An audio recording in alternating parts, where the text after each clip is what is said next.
Hello and welcome to Clearview News Desk. We're reaching you live from Nigeria's capital city, Abuja. I am Gloria Atta. Welcome.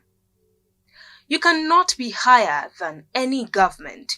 You cannot be carrying a gun to intimidate anybody. I am not one of those they can intimidate. These were the words of the FCT minister, Nyesom Wike, when some soldiers blocked the former Rivers State governor and his entourage from gaining access to land in the Gadua district of the area. This is unprofessional. You cannot be threatening a minister like this.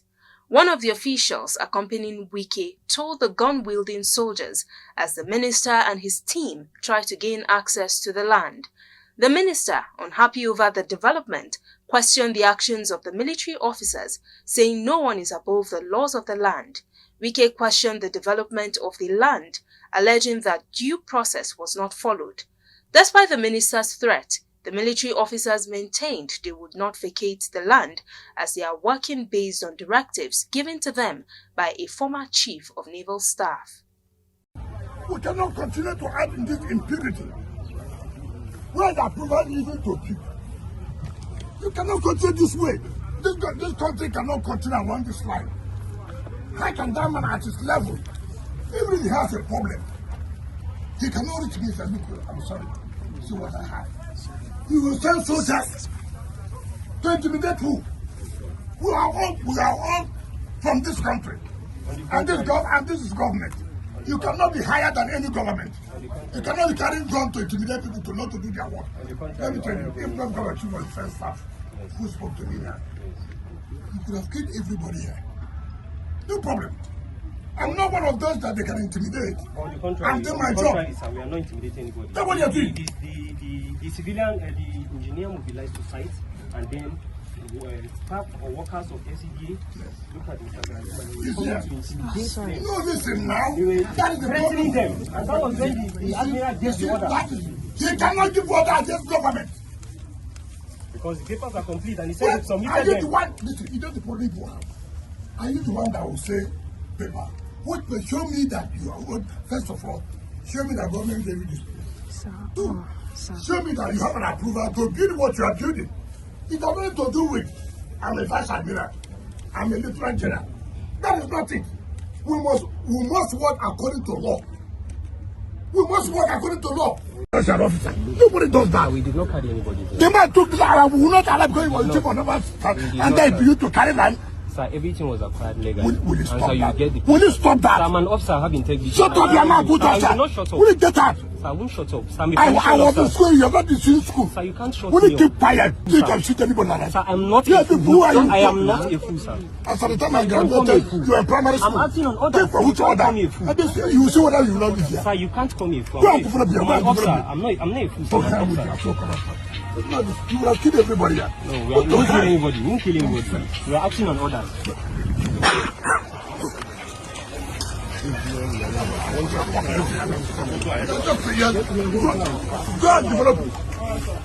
Go and develop here. Let me see you. Regular officer, you won't come on.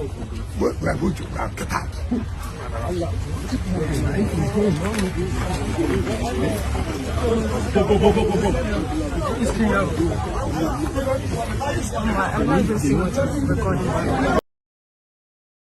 Now, the crisis rocking the main opposition People's Democratic Party, PDP, took another dimension on Monday as some members loyal to the Federal Capital Territory Minister, Nyesom Wike, petitioned the National Judicial Council over alleged judicial misconduct by Justice A.L. Akintola of the Oyo State High Court.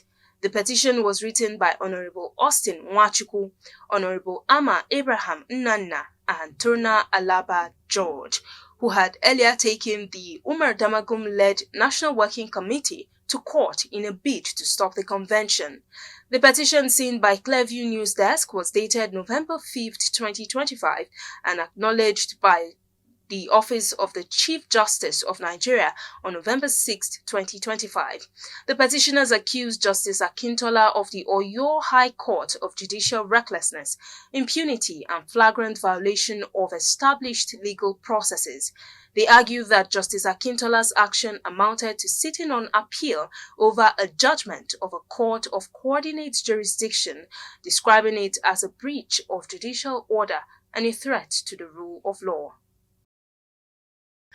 Now, a former Minister of Interior and retired Chief of Army Staff, Lieutenant General Abdulrahman Bello Dambazo, retired, has raised the alarm over the worsening insecurity in northern Nigeria, warning that the situation has deteriorated to the point where bandits and insurgents have taken control of several communities, collecting taxes and enforcing their own laws.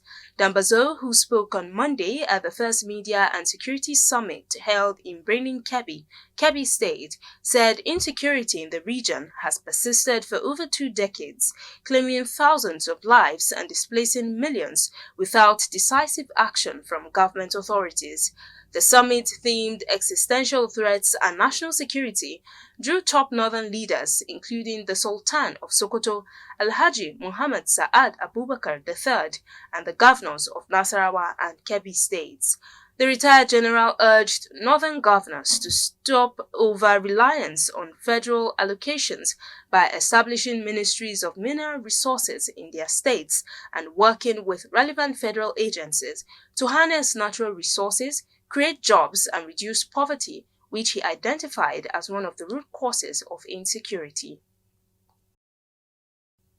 Now, 2 brothers identified as Isaac and Victor Olayere, who were kidnapped on November 8 along the Aduge-Imoga Road in Edo State, have escaped from their captors. The victims, who were taken into the bush shortly after the abduction, had thrown the Imoga community into distress after their abductors demanded a 22 million naira ransom. The Okpahi of Imoga Kingdom, Oba Patrick Obajoye, confirmed the development in a telephone interview where he said the brothers contacted their father through an unknown number, informing him that they had managed to escape. Obajoye said he reported the incident to the Ibilo police station immediately after the abduction, with the hope that security operatives would assist in rescuing the victims. According to him, the brothers escaped after the kidnappers allegedly fell into a deep sleep in the forest. They were later found by vigilantes in a neighboring community in Kogi State that shares linguistic and cultural ties with Imoga. The traditional ruler noted that kidnapping and armed herders' activities have become major security concerns in the area and called for the establishment of a police post in Imoga. Meanwhile, Pastor Femi Lazarus has found himself in the midst of controversy over his comment on the alleged genocide of Christians in Nigeria. In a viral video circulating online, the founder of the Sphere of Light Church questioned global narratives surrounding the killings of Christians, suggesting that foreign powers might be exploiting the crisis to meddle in Nigeria's internal affairs. His comments have ignited a fierce backlash, with critics accusing him of downplaying the suffering of victims, while supporters insist he's only calling for a deeper look into the nation's complex security challenges. The debate continues to trend across social media, drawing reactions from faith leaders, activists, and ordinary Nigerians alike, all weighing in on what has become yet another flashpoint in the country's ongoing religious and political discourse. Now, former Abia State Governor and Senator representing Abia North, Ojiuzo Kalu, has confirmed an attempt by some senators to impeach Senate President Godswill Akpabio, but said the matter had since been resolved. Speaking with journalists at the National Assembly complex in Abuja, Kalu described the issue as a closed chapter, stressing that the Senate is now united in supporting President Bola Ahmed Tinubu's administration to deliver on its promises to Nigerians. The Senate is more interested in making laws that will help President Ahmed Tinubu to overcome the economic problems that our people are going through, and we're more interested. You can see the legislation we're bringing are pro-business. And we're more interested in focusing on redeeming Nigerian people to see that they eat 3 times a day. And yes, even there were attempts, but we didn't allow it to happen. That is why in Senate, we are one family, and very big family, and it's not going to happen. The lawmaker added that the 10th Senate was committed to enacting pro-business legislation that will stimulate the economy and improve citizens' living conditions. Responding to speculations that Abia State Governor Alex Otti might defect from the Labour Party to the All Progressives Congress, Kalu said neither he nor the president had coerced any governor to join the ruling party. Well, let's be honest. It's neither me or other senators or Senate President or President Tinubu have not forced any governor to join our party. On occasions, I have seen my governor. He's my governor. I have a lot of respect for him. He's my friend and my former banker. And I can never discuss his mind whether he wants to join or not. It's up to him. But people like me who 100% work for APC, I will make sure that I campaign. I've told you people before, I will campaign there and see that we return President Tinubu and every candidate of APC. If my brother is APC, I will support my brother. If the governor is another party, I will fight against him. It's just very simple. So whoever in APC, if the governor joins APC tomorrow, it means the fight is very easy. We'll ride on the same boat together.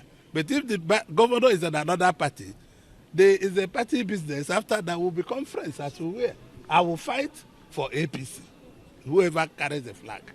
He also reaffirmed his loyalty to the APC, noting that his political support in the 2027 elections would strictly align with his party's candidates. Now, President Bola Tinubu has reportedly sent a high-powered Nigerian delegation to the United Kingdom to engage officials of the UK Ministry of Justice over the case of former Deputy Senate President Ekweremadu, who has been imprisoned since 2023. According to reports, the delegation includes the Minister of Foreign Affairs, Yusuf Tugar, and the Attorney General of the Federation and Minister of Justice, Lateef Fagbemi. The officials were said to have arrived in London and met with representatives of the UK Justice Ministry to discuss matters related to Ekweremadu's continued incarceration. Ekweremadu, a serving senator before his conviction, was sentenced in 2023 alongside his wife and a medical doctor for an alleged plot of organ harvesting. The move by President Tinubu is believed to be part of ongoing diplomatic efforts to review the circumstances surrounding the case and explore possible resolutions through legal and humanitarian channels. And that's the news. You can follow up on latest events and happenings around you via our social media platforms on Facebook, Instagram, and YouTube at Clearview News Desk or via our handle on X, formerly known as Twitter, at Clearview Online. Many thanks for watching. I am Gloria Atta. Bye for now.